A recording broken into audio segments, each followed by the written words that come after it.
먼저 사도행전 28장 1절에서 2절 말씀을 좀 함께 읽겠습니다. 우리가 구조된 후에 안즉 그 섬은 멜리데라 하더라. 비가 오고 날이 참에 원주민들이 우리에게 특별한 동정을 하여 불을 피워 우리를 다 영접하더라. 멜리데는 오늘날 몰타로 이탈리아의 시칠레 섬 남쪽에 있는 지중해의 작은 섬입니다. 고대에는 많은 배들이 지나던 중요한 항로의 요충지였다고 합니다. 알렉산드리아 호에 타고 있던 사람들은 배가 난파되자 헤엄을 치거나 또는 널찍어하기나 배의 물건을 붙들고 상륙해서 간신히 생명을 건지게 되었습니다. 우리가 그 자리에 있었다면 어떻게 했을까요? 정말 이게 끔찍한 일이 아닐까요? 그러기에 언뜻 표면적으로만 보면은 사람의 생명을 포함해서 모든 일은 자연 환경이든지 세상에 돌아간 일이든지 내 개인 형편에 따라서 우연히 이렇게 진행될 일처럼 보일 수 있을 것입니다. 우리도 그럴 것입니다. 내가 살아가는 하루하루 일들이 그냥 우연히 되어진 일처럼 느껴질 수도 있을 거란 것입니다. 하지만 사도 바울이 미리 전했던 하나님의 말씀 그대로 한 사람도 빠짐없이 276명이 모두 건진받은 것은 인생이라는 것이 우연히 되어진 일이 아니라 특별히 우리 예수 믿는 사람들 하나님의 섭리 안에 있다는 사실들을 명확하게 증언해주고 있습니다. 여기에 대해서 시편 37편 23절에서 24절은 이렇게 말씀하고 있습니다. 여호와께서 사람의 걸음을 정하시고 그의 길을 기뻐하시나니 그는 넘어지나 아주 엎드러지지 아니하면 여호와께서 그의 손으로 붙드심이로다. 시편 30편 23절 24절에서 여호와 하나님께서는 사람의 길을 정하신 분이라고 말씀하고 있고 또 그 걸음을 기뻐하신 분이라고 말씀하고 있습니다. 나가서 사람이 넘어지더라도 아주 넘어지도록 팽개쳐 놓지 않으시고 붙들어 주셔서 다시 일어서도록 만드신 분으로 우리에게 알려주고 있습니다.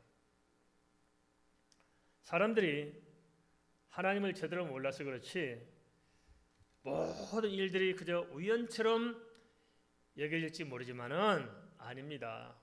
역대상 29장 12절에서도 부와 기가 어디로 말미암아요? 하나님께로 말미암고 모든 사람을 크게 하심과 강하게 하심이 어디 있다고요? 하나님께 있다고 말씀하고 있습니다. 그러기 알건 모르건 큰 틀에서 우리의 인생 여정은 하나님의 품 안에 있는 것입니다. 믿으십니까? 우리가 하나님 품 안에서 살고 있다는 것입니다. 그럼에도 하나님께서 삶 가운데서 함께 하심을 제대로 모른다면 어떡할까요? 오늘날도 많은 사람들은 인생 자체를 우연의 산물로 치부하고 있습니다. 안타까운 것은 그러면서도 왠지 모르는 불안감과 두려움을 떨치려고 우상을 섬기며 엉뚱한 생각에 의지해 살아갑니다. 그렇게 살다 보니까 가면 갈수록 사람이 삶이 애소해져요. 나밖에 모르고 움츠러들고 숨도 제대로 못 쉬고 그냥 이렇게 짓눌려서 살아가고 있는 것이 아닌지 모르겠습니다.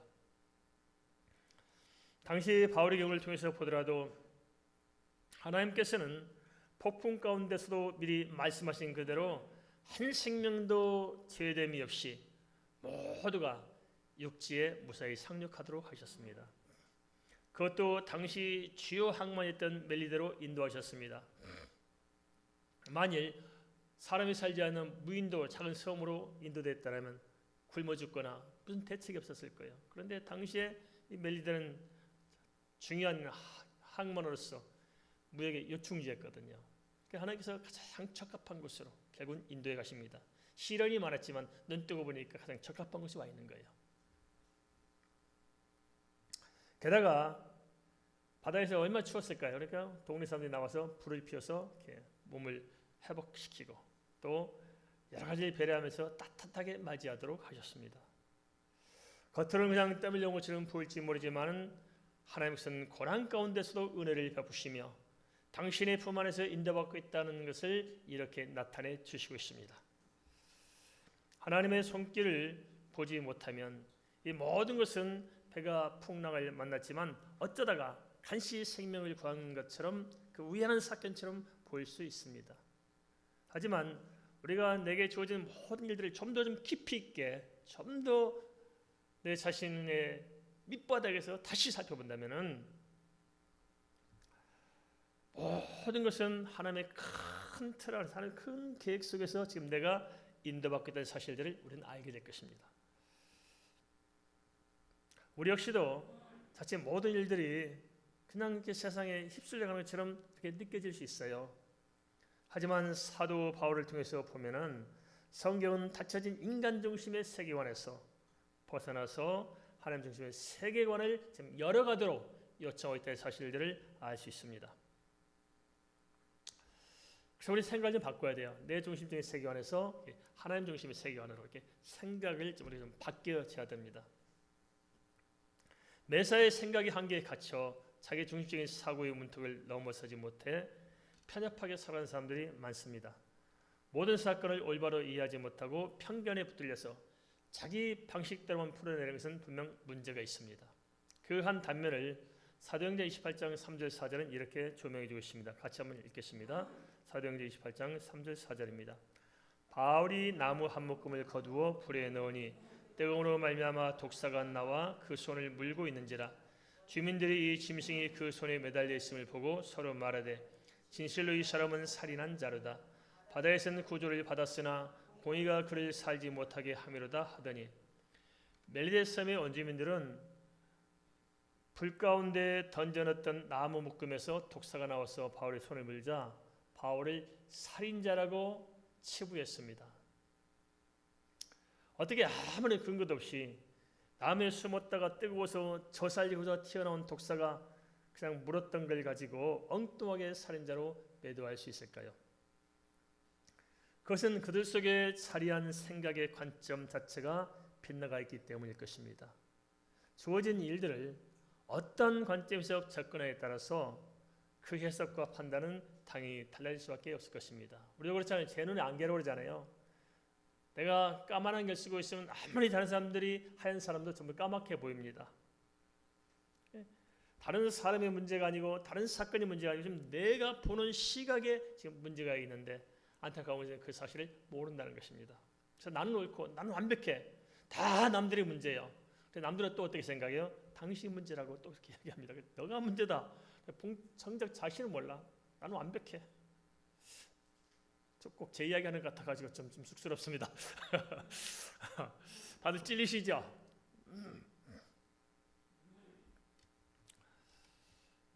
멜리데 사람들은 또 엉뚱하게 인과응보를 해석해서 독사가 물어서 죽게 생겼으니까 살인자가 아니냐고 사람을 그렇게 이상하게 편협하게 생각했습니다.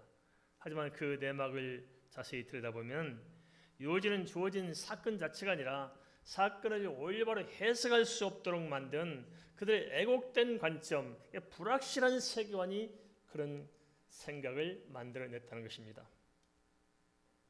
어쩌면 오늘날에도 이런 편견에 휩싸인 사람들이 있지 않을까요?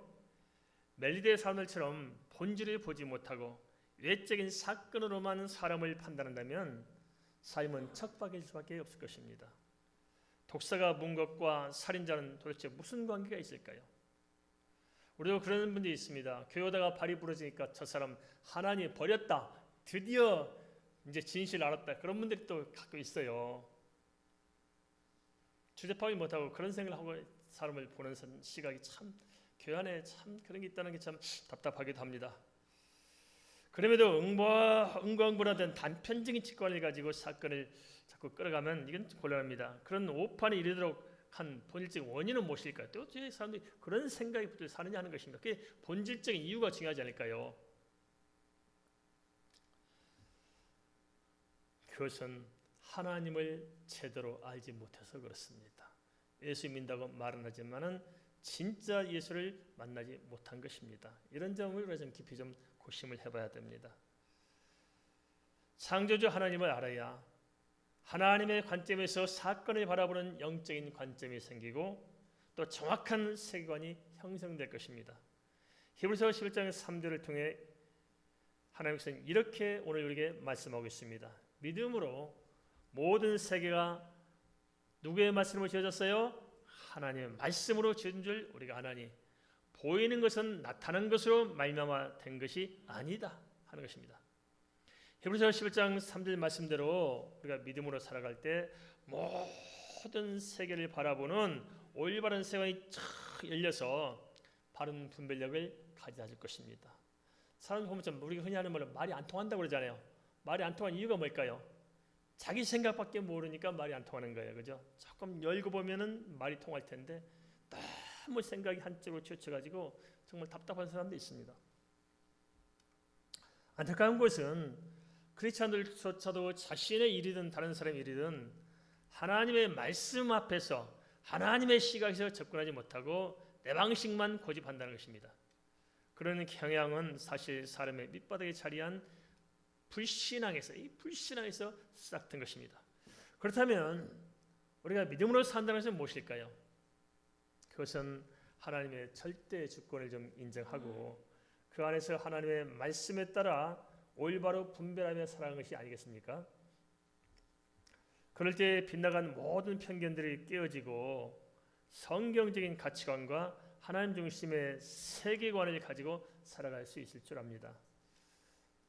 똑같이 같은 시공간에서 직면한 동일한 사건도 각 사람이 느끼며 수용하는 삶의 가치와 의미는 분명 다를 것입니다. 그 이유는 삶을 이렇게 관찰하고 삶을 해석하고 또 그 삶을 적용하는데 뭐가 달라요? 환경이 달라서 그런 것이 아니고 내 보는 관점이 달라서 그렇다는 것입니다. 내가 어떻게 보느냐에 달라서 그렇습니다. 우리는 우리에게 주어진 삶을 어떻게 바라보고 어떻게 이해하고 어떻게 펼쳐가고 있습니까? 우리 문제를 우리가 좀 다 가지고 있잖아요. 무슨 생각을 가지고 문제를 바라보고 그 문제를 어떻게 풀 생각을 가지고 계십니까? 크리스찬이라면 당연히 매살 좀 믿음의 눈으로 바라보고 하나님의 섭리로 해석하며 내게 주신 소명과 계획을 통해 풀어내는 것이 아닌가 싶습니다. 성경적인 세계관이 바로 자리 잡지 못하면 사람을 바라보는 접근하는 기준조차도 묘연해집니다. 이어서 사도행전 28장 5절 7절을 통해 그러한 경우를 좀 살펴보겠습니다. 사도행전 28장 5절 7절 함께 읽습니다. 바울이 그 짐승을 불에 떨어버림에 조금도 상함이 없더라. 그들은 그가 붙든지 혹은 갑자기 쓰러져 죽을 줄로 기다렸다가 오래 기다려도 그에게 아무 이상이 없음을 보고 돌이켜 생각하여 말하되 그를 신이라 하더라. 이 섬에서 가장 높은 사람 보볼리오라 하는 이가 그 근처에 토지가 있는지라. 그가 우리를 영접하여 사흘이나 친절히 머물게 하다니. 하나님을 알지 못했던 멜리데 사람들은 사건을 바라보고 해석하는 관점만이 아니라 사람을 이해하는 관점 역시 극단적으로 치우쳐 있었습니다. 그들은 방금 전까지 바울을 살인자로 여겼다가 금방 또 신이라고 그러네요. 그 말이 돼요? 살인자로 몰아세우더니 금방 신이라고 하고 덤벼들어. 독사 하나가 문 것 때문에 이 사람들의 생각이 왔다 갔다 하는 것입니다. 그렇다면 사람이 독사에 물렸다가 안 죽었다고 신이라고 또 추앙하고 높이는 것이 타당해요? 말도 안 되는 소리잖아요. 그런데 사람이 자기의 어떤 극단적인 생각에 치우치면 이렇게 생각하는 거예요. 그렇죠? 어서 꼭 그런 사람 있잖아요. 뭐 나는 뭐 무슨 중요한 일을 앞둬놓고 미역국 안 먹는다. 그런 사람 있잖아요. 그죠? 미역국을 먹고 안 먹고 뭐 중요한 게 무슨 관계 있을까요? 나는 내일이 큰 일이 있어서 항상 머리를 동쪽으로 두고 잔다. 아침 햇빛을 받아야 뭐가 잘 된다나. 또 이런 분도 있어요. 또 그죠? 또 이름 고치는 분도 계시잖아요. 이름이 한다. 잘못돼가지고 내 인생이 망쳤다 해서 이름 고치면 또 잘 산다고 생각하고 이름 뜯어 고친 사람 있잖아요. 또 뜯어 고친 이름이 더 이상하네 또.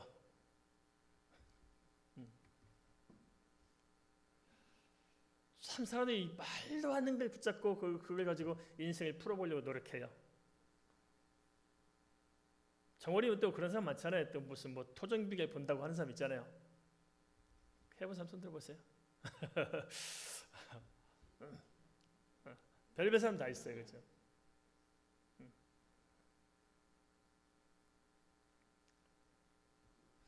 문제는 그렇게 왜곡된 생각을 가지고 살면서도 내 자신의 생각이 얼마나 웃기고 편협한가 하는 것을 우리는 모른다는 것입니다. 그래서 우리가 좀 볼 수 있어야 되는데, 지금까지 자칭 하나님, 자칭 그리스도라고 주장하다가 죽은 사람들이 한둘이 아닙니다. 쉽게 권하는 것도 참 가보면 좀 웃기지 않아요?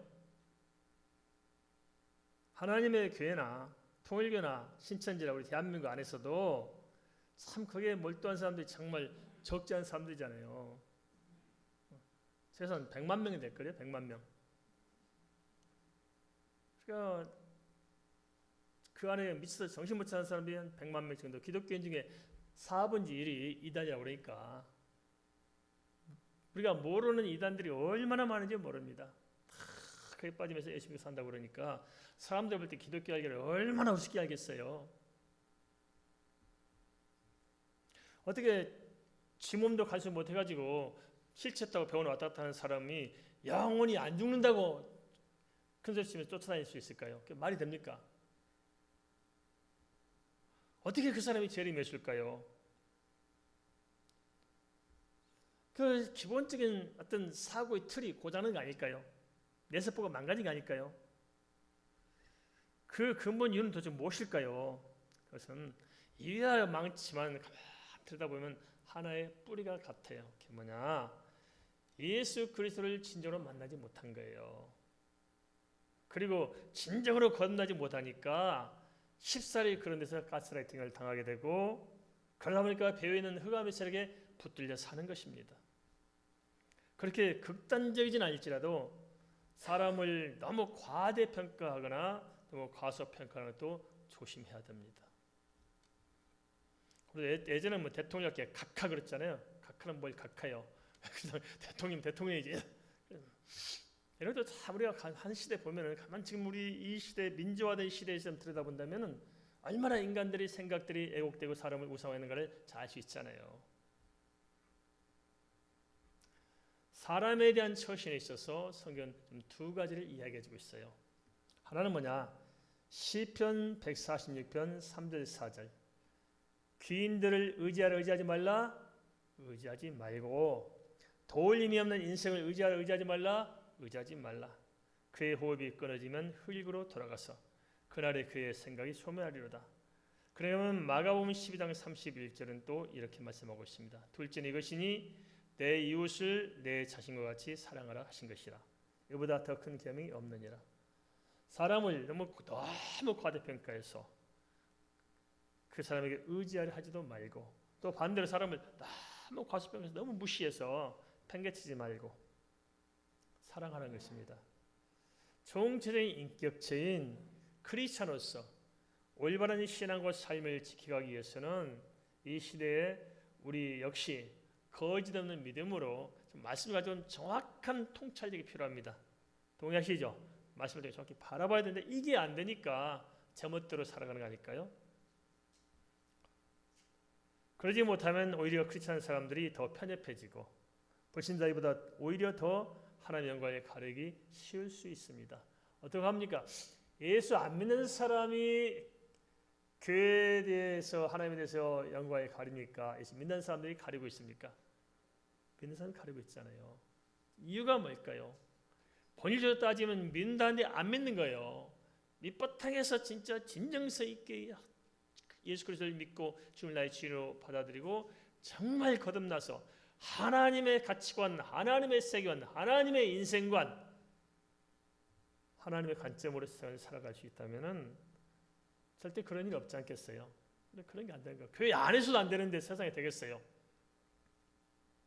이런 사실들 우리가 좀 깊이 고민하면서 일면할 줄 압니다. 바울 일행은 멜리데 섬에서 가장 높은 사람인 보블리오의 초대를 받고 사흘 동안 친절하게 대접을 받았습니다. 그런데 그 사이에 하나님께서 능력으로 역사에 오셔서 특별한 은혜가 임했습니다. 사도행전 28장 8절에 10절을 좀 보겠습니다. 사도행전 28장 8절에 10절 말씀 함께 읽습니다. 보볼리오의 부친이 열병과 이절에 걸려 누워있거늘 바울이 들어가서 기도하고 그에게 안수하여 낫게 하며 이러므로 섬 가운데 다른 병든 사람들이 와서 고침을 받고 후아네로 우리를 대접하고 떠날 때 우리 쓸 것을 배에 실었더라. 열병과 이질에 걸려 누워있던 보블리오의 부친에게 바울이 들어가서 기도하고 안수하자 낫게 되었습니다. 그러기를 계기로 주변의 다른 병든 사람들도 와서 함께 고침받는 일이 일어났습니다. 물론 하나님께서 행하신 일들을 사람이 다 헤아려 알 수는 없을 것입니다. 하지만 우리가 하나님의 말씀을 통해 나를 향한 하나님의 계획과 나에 대한 하나님의 소명, 그에 따른 나의 비전 또 목표 방향을 우리가 가지고 산다면은 지금 매 순간 하나님께서 어떻게 나를 인도해 가시는가 보여 안 보여요? 보이는 거예요. 우리가 그게 없는 거예요. 그러니까 우리가 너무 막연한 겁니다. 인생이. 하지만 우리가 다시 한번 가만 생각해 보세요. 우리가 정말 힘있고 활기차고 보람있고 당차게 생을 살아갈 수 있는 근거는 어디에서 나오는 걸까요? 그것은 하나님과 나의 관계에서 나와요.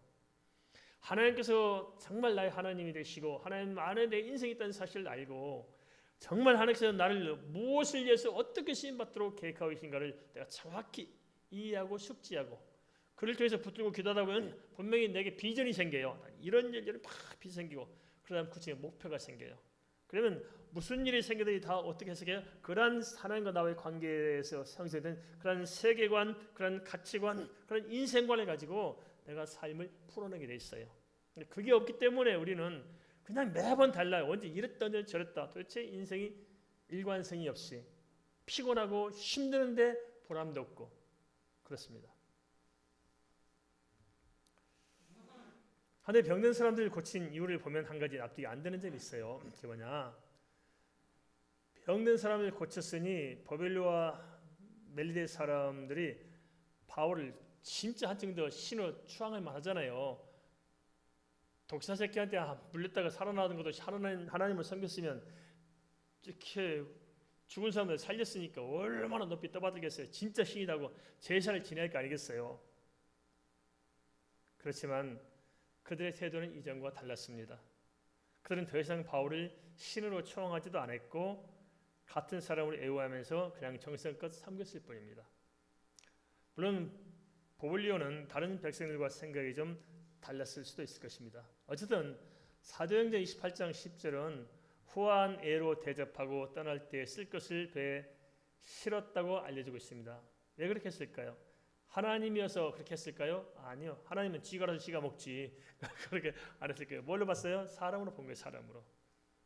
그래서 피곤하지 않도록 챙겨주고 먹을 것이 없을까 싶어서 챙겨주고 그래서 여행하기에 고단하지 않도록 배려한 것입니다.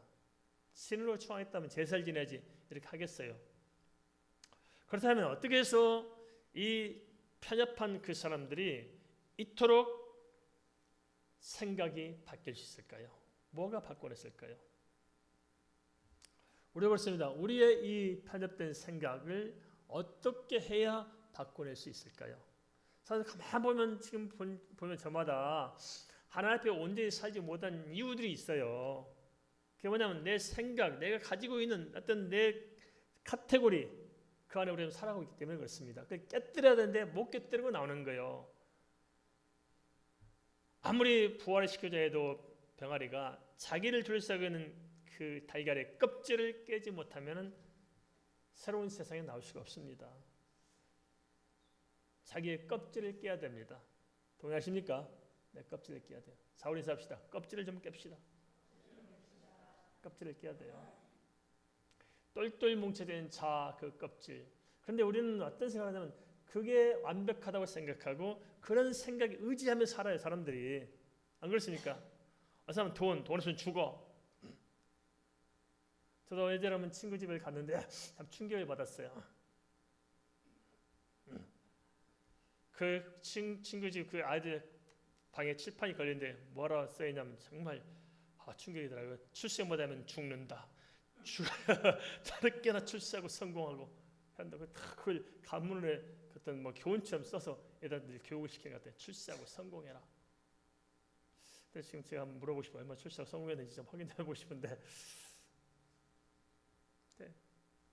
물론 사람들은 그런 생각 가지고 살겠죠. 근데 우리 크리스찬으로 볼 때는 너무 충격적인 거기에 우리는 한 번도 우리 애들한테 출세 성공하라고 이야기한 적이 없거든요. 공부란 말도 우리 손이 별로 해본 적이 없는 것 같아요. 제가 뭐냐면 그냥 어쩌든지 우리가 하나님 앞에서 살아가자. 우리가 주님 붙들고 믿음으로 살아야 된다.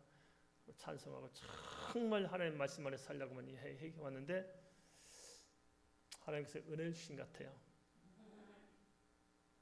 그렇게 가만 보면 그렇습니다. 이게 뭐 인생이 그래서 가만 지난 세월 돌아봐도 그냥 하나님이 이끌어가세요. 내가 뭐 어떻게 해서 물론 당연히 우리 노력하고 열심히 해야지요. 그렇지만 열심히 안 하는 사람 누가 있어요 세상에서. 돈 벌려고 새벽부터 밤늦게까지 일하면 일하고 노력하면 노력하는 사람일수록 잘 사는 사람 별로 없어요 사실. 물론 우리가 최선을 다하는 건 정직하게 열심히 하는 건 중요해요. 그렇지만은 우리가 더 멀리 바라보고 내 자신이 변화를 받아야 됩니다. 알겠습니까? 그런데 답답한 것은 우리 생각 하나도 못 돼도 고쳐, 그죠? 평생 남에게 상처받은 것을 씻어내지 못하고 죽을 때까지 끌고 가면서 마지막 죽을 때도 유언을 남긴 사람이 있어요. 원수를 갚아라 하고 죽은 사람 있잖아요. 그게 되겠냐고 인간이, 그죠? 풀 거 풀고 털 거 털고 좀 가벼운 마음으로 이렇게 우리가 살아가야 되는데 아직 꽁하게 이럴 때 말하는 사람 없어요. 좀 꼬부라지고 틀려가지고 절대 안 풀고 사는 사람도 있어요. 누가 불행해요? 그 사람과 더불어 살아가는 사람도 힘들지만은 그 사람 본인이 불행해요. 알겠습니까? 행복하지 못해.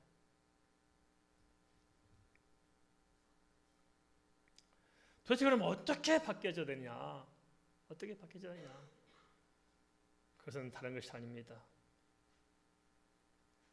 오늘 성경에서는 자세히 언급하고 있지 않기 때문에 잘 알 수 없겠지만 그동안 바울의 행적을 미뤄볼 때 우리 짐작할 수 있는 것이 있습니다. 그 사람들이 신으로 초항하지 않고 따뜻하게 인간적 대접을 할 수 있도록 생각의 변화를 가져온 근본적인 이유가 있었다는 거예요. 그게 뭐냐? 보불료를 만난 사흘 동안에 바울이 무엇을 했을까를 우리가 생각해 볼 수 있잖아요. 바울이 뭐 했을까? 그 사흘 동안이나 밥만 먹고 대접만 먹고 낮잠만 잤을까요? 그것이 아니고 바울이 지금 살아온 삶을 쭉 훑어보면 답이 나오잖아요. 무엇일까요? 예수 그리스도의 복음을 전하지 않았겠습니까? 복음을. 예수 그리스도의 복음을 그들에게 전하자 그들이 복음을 듣게 되었고 생각이 바뀌어지는 찰나에 하나님의 능력의 역사를 경험하게 됨으로써 말씀과 주의 능력 가운데서 하나님이 명확하게 살아계시는 유일한 하나님이라는 사실들을 그들은 알게 된 거예요.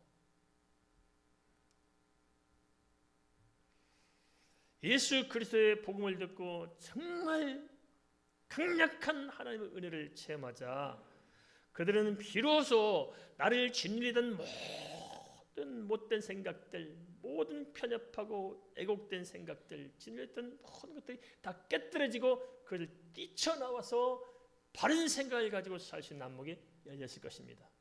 우리도 그게 필요해요. 말씀과 기도로 성령 충만해야 우리의 생각을 깨뜨리고 그 생각이 바뀌어야 우리 인생이 달라집니다. 동의하십니까? 그래서 이게 답답하더라고요. 많은 사람을 상담해봐도 안 되는 거예요. 뭐가 안 되냐? 그거 하나 안 되는 거예요. 생각을 못 바꿔요. 바꾸면 되는데 맨날 과거 타령하고 있고 맨날 누구 다른 사람 원망이나 하고 있고 지는 어떤데 자기 자신을 못 바라봐요. 그건 세상 사람들이 하는 일이지 예수 안에서 바람직하지 않습니다. 우리는 예수 그리스도를 믿는 사람은 생각이 복음적이어야 돼요. 알겠습니까? 복음적이어야 되고 예수 믿고 사는 사람들은 생각을 할 때 내 생각 가지고 재단하지 말고 하나님께서 나를 통해 무엇을 말씀하신가를 보고 나를 위해 살려고 하지 말고 내 삶을 하나님께서 어떻게 인도해 가시고 무엇을 성취하기 원하신가를 보고 산다면 그 안에 내가 갖지 못한 것들이 있음을 알게 됩니다. 알겠습니까? 눈이 안 열린 거예요. 눈이 안 열려. 누가 그래도 저는 뭐 들은 이야기입니다만 예전에 저 아프리카 남아공항 쪽이가 금이 많았다며요. 그 사람들은 금이 귀한지 몰라가지고 어느 나라인지 정확히 모르겠습니다. 금이 귀한지 몰라가지고 금 가지고 우리 돌멩이 장난치듯이 그러고 팽개치고 살았다는 거예요. 금이 금인지는 모르는 거예요. 그래서 나중에 이제 서구 사람들 들어다 보니까 막 길거리 막 금들이 막 이만치 굴러다니고 있거든요. 그래 모를 때가 많아. 우리도 그럴 수 있어요. 가만 보세요. 황금 덩어리가 지금 우리 안에 있어요. 그런데 우리가 그것이 황금인지 모르고 살아가. 알겠습니까? 전혀 몰라. 가치는 몰라. 오늘도 그래서 이런 생각이 듭니다. 좀 용서하고 들으십시오. 정말 오늘 이 시간 말씀 한 번만 제대로 들어도 인생이 바뀔 텐데 안 들어. 그죠? 오늘 말씀만 제대로 한번 들어도 이 말씀을 정말 하나님께서 내게 주신 하나님의 말씀을 내가 지금 이 말씀만 내가 좀 깊이 새겨 들어도 생각의 지평이 열리고 삶이 바뀔 텐데. 그것은 팽개치고 자기 생각을 가지고 다른 뭔가를 끌어다 세상적 어떤 걸 가지고 내가 뭘 해보려고 하니까 안 되는 거예요. 절대 눈의 이야기도 안 돼요. 될 수가 없어. 사람이 안 바뀌는데 어떻게 이 역사가 일어날 수 있습니까? 안 그래요? 사람이 바뀌어야지. 사람이 안 바뀌는데 아무리 해도 소용없어요. 제가 애들이 보는 동화책 예전에 읽었던 기억이 납니다. 왕자인가 하는 사람이 돼지를 만나가지고 돼지가 귀여워서 키웠어요. 그게 왕궁에서 돼지가 키우니까 자기는 돼지가 사랑해서 키우는데 이 돼지가 어떻게 해요? 좀 좋은 옷을 입히고 그냥 예쁘게 관도 씌우면 잘하고 주인하고 이렇게 살아야 되는데 보면 없어졌어요. 어디 갔냐면 깨구창 들어가 뭐 이러고 있어요. 안 되는 거예요 이게. 왕궁에서 살게 하려고 해도 안 돼. 뭐가 안 돼? 자기 습성이 안 고쳐지는 거예요. 안 되는 거예요. 우리도 그렇게 살아야지 않을까. 그런 어떤 편견된 생각들, 그런 옹졸함, 치졸함들 이렇게 붙들어가지고 나만 하는 어떤 자기 두터운 아집의 벽들. 그런 살면 가족들이 얼마나 피곤해. 얼마나 피곤해. 어제 우리 김신 목사 왔는데 감사하더라고요. 대화 중에 우리 며느리가 그랬다는 게 큰며느리가 결혼하고 나서 자기 그 아버지 친정 아버지한테 고백하기를 결혼이라는 게 이런 건지 몰랐다, 이렇게 행복한 건지 몰랐다면서 우리 김신 목사 때 뭐라냐면은 그랬대요. 야, 예수 믿고 사는 것이 이런 건지 미처 몰랐다고. 예수 믿고 사는 것이 이런 건지 몰랐다. 그럼 뭐예요? 그동안 예수 믿고 사는 사람들이 엉뚱한 것만 자꾸 주워 듣고 살다 보니까 진짜 복음 안에서 누리는 자유와 정말 따뜻함 그걸 모르고 살았다는 거예요. 그래서 우리 며느리는 하도 교회 그런 것들 때문에 상처가 많았는데 이제 결혼하고 또 우리 김시원 목사를 통해서 우리 가정들을 보고 또 이렇게 다 또 자기 집안의 따뜻한 분위기 속에서 보면서 예수 믿고 사는 것이 이런 거였구나, 이런 거였구나. 우리가 꼭 가지고 있고 뭘 출세하고 성공해야 사람의 삶이 아름답고 행복한 것이 아니고 하루를 살더라도 가슴에 감동이 남는 삶이 귀하고 복된 삶입니다. 동의하십니까? 가슴에 감동이 남아야 돼요. 나를 통해서 누군가가 행복해질 수 있고 뭔가 내가 가는 곳마다 하나님의 영광이 드러나고 그렇다면 그 인생이 정말 복되지 않겠습니까? 그죠? 그래서 무엇을 어찌해야 되냐? 우리 하나님의 말씀을 드려야 됩니다. 단 한 번만이라도 주일 예배 오실 때 예배 시간에 단 한 번만이라도 말씀을 받으십시다. 그래서 목사가 또 어떻게 하는거나 이런 생각하지 마시고 진짜 내가 하나님 앞에서 오늘 말씀 듣고 그 말씀을 붙잡고 내가 한번 변화를 좀 받아보자. 그래서 내 마음이 좀 바뀌고 생각이 바뀌고 뭔가 좀 달라져 보자 결단한다면 분명히 역사가 따를 것입니다.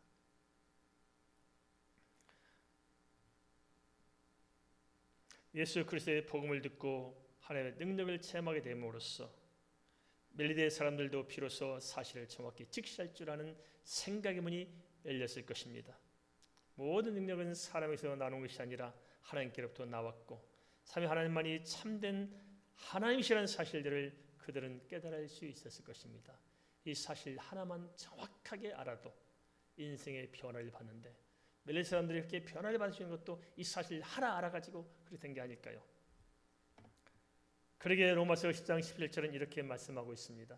그러므로 믿음은 들음에서 나며 들음은 그리스도의 말씀으로 말미암았느니라. 성령께서는 복음을 들을 때 마음의 생각을 열어서 사람을 변화시키고 세상을 이해하는 틀을 새롭게 바꿔나가십니다. 따라서 주님의 말씀을 들을 때 바른 믿음을 갖게 되고 믿음이 온전해지려면 우리가 생각을 바꿔야 되는데 하나님 은혜로 되어질 것입니다. 우리의 관점이 바뀌고 세계관에 대한 이해가 제대로 자리 잡도록 우리가 좀 귀를 좀 여십시다. 말씀을 듣는 귀가 우리가 이 귀가 먼저 열려야 내 눈이 열립니다. 알겠습니까? 눈이 안 열리는 것은 귀가 닫혀 있어요. 아시겠습니까? 내 귀가 열리면 내 눈이 열려져서 보는 관점이 달라집니다. 아시겠습니까? 풍랑으로 인해 배가 난파된 것은 분명 원치 않은 고난이었습니다. 하지만 하나님께서 이 모든 과정 또한 선하게 인도하셔서 멜대를 향한 하나님의 계획을 나타내셨습니다. 그 결과 최종 목적지인 노아만이 아니라 중간 지점이었던 멜리데 역시 마찬가지로 변화를 받겠습니다.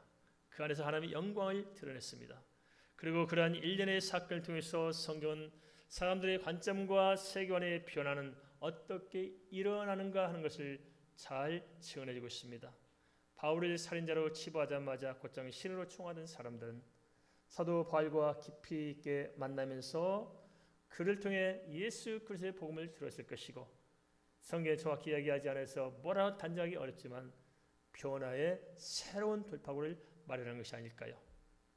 그래서 그를 신으로 총하다가 그를 내려놓고 정말 더 가슴 벅찬 감동을 안고 따뜻한 관계로 서로 만날 수 있었을 것입니다. 이 시대에 사는 크리스찬 역시 하나님 알지 못하고 그 안에서 있지 못하면 마음과 뜻과 생각이 어쩔 수 없어요. 닫혀 있을 수밖에 없습니다. 그러면 자연 세계관에 혼선이 생길 수 있어요.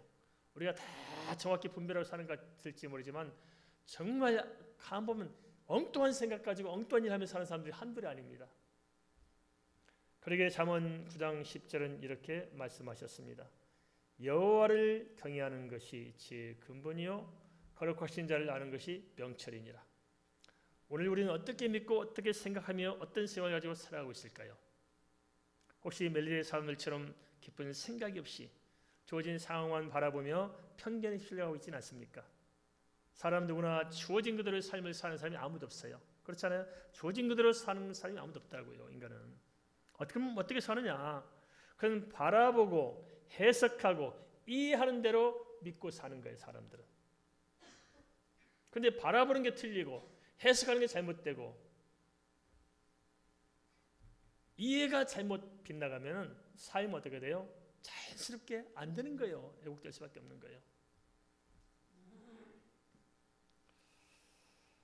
우리가 이 점을 좀 깊이 살펴서 혹시라도 생각이 제자리를 찾지 못하고 있다면 다시 주님 앞에 서서 가슴을 열고 복음을 좀 들으십시다. 할렐루야. 참 요즘 참 감사해요. 벅차기나 하지만 참 감사해요. 뭐 어제 토요일도 얼마나 사람들이 몰려오고 동기 목사님 찾아오는지 제가 뭐 시간이 모자란데 그러다 보니까 한 4시간이 또 다 이렇게 도망가서 어젯밤에 잠도 못 자고 막 이렇게 정신없이 하다 보니까 뭐 새벽에 일어나서 하고 막 하다 보니까 주보도 안 뽑아가지고 오늘 날도 치고 복잡했는데 그래서 감사해요. 어떤 상황에 직면할지라도 무슨 사건이 있을지라도 내가 하나님의 사람으로서 정말 이 시대에 정말 하나님 앞에 살고자 마음을 먹고 부족하고 연약하지만 실수도 있고 허물도 많지만 늘 일어서 주님을 바라보고 지금까지 견뎌왔는데 그래 거기다가 또 나 혼자도 내 자신을 붙들기도 힘든데 하나님께서 주신 사명이 워낙 그렇게 방대한 것을 어깨에 짐에 올려놓으셨는데 저는 이게 보여요. 길이 하나님께서 지금 뭐 할 건가 그래서 내가 지금 뭐 하실까 다 보고 딱딱딱 가고 있는데 결국은 하나님 뜻대로 다 된 것 같아요. 그래서 요즘 행복한 게 뭐냐면 많은 사람들이 우리 메디테크 와가지고 고침을 받더라고요. 너무 감격스러워요. 저기 정말 비용을 지불하고 고치려면 돈이 꽤나 줘야 될 건데 우리 선교 차원에서 그냥 한 3번은 무료로 다 해주고 또 그렇게 좀 편을 봐서 한 10분 일정도 그렇게 해서 좀 이렇게 섬기도록 하고 그것도 또 어려워서 정말 힘든 우리 목사님들은 몰래 밤중에 불러가지고 한테 불러서 그래서 다 이렇게 이분들 고쳐가지고 뭐 나중에 이제 뭐 식구들 다 되고 나오고 그러니까 참 감사해요. 제가 저걸 돈 벌러 한 건 아니었습니다. 선교를 해야 되는데 하나 그렇게 한계 우리 교회가 감당이 안 돼서 늘 고심하고 기도해 왔는데 하나님 그렇게 이렇게 여시더니 또 이렇게 이어져서 일타쌍피 할렐루야. 그래서 제가 늘 기도해왔어요. 하나님, 우리 JWM 예수 몰라 구원받지 못한 사람이 없게 하자. 치료받지 못해 고통당한 사람이 없게 하자. 먹을 것이 없어 굶주린 사람이 없게 하자. 보호받지 못해 버리는 사람이 없게 하자. 가난에 배우지 못한 사람이 없게 하자 해봤거든요. 그래서 예수 몰라 구원받지 못한 사람이 없도록 하기 위해서 학교도 세우고 그렇게 해왔어요. 그 다음에 먹을 것이 없어 굶주린 사람이 없도록 하기 위해서 8번 정도 이렇게 모금 운동을 해가지고 이렇게 전쟁, 기근, 뭐 지진할 때마다 모아서 이렇게 보냈어요. 그 다음에 이제 보호받지 못해 버린 자가 없도록 하자 해서 어떻게 이걸 해야 되냐 해서 기관을 만들었는데 우리가 할 수 있는 능력이 안 됐어요. 그런데 우리가 이제 사단법인을 신청해서 이제 서울시에서 인사병기에서 좀 늦는데 아마 다음 주쯤 되겠죠. 그렇다면은 우리가 사단법인에서 이제 양로원도 우리 요양원 진짜 그죠, 요양원도 또 우리가 하신 코아원도 하신 법적 기반적인 시스템을 우리가 만들어 놓은 거예요. 이제 그러면 이제 하나님께서 부어주시면 그 일을 해서 정말 오갈 데 없는 분들, 의지할 수 없는 분들을 지금 함께 하시더라고. 그다음 그런 더 나가서 우리가 그 수목장도 하려고 합니다. 수목장. 땅을 좀 기증받고 만들어서 서울교회에서 해서 성도들 돌아가시면 걱정들이 많으신데 거기까지 해서 수목장을 만들어 가지고 이렇게 편안하게 이렇게 해서 우리를 하심까지. 그걸 하려면 우리가 법인이 필요한데 이제 법인이 나오면 하나하나 언제 할지 제가 장담 못합니다. 하나 열어줘야 되니까 그걸 다 되고. 그다음에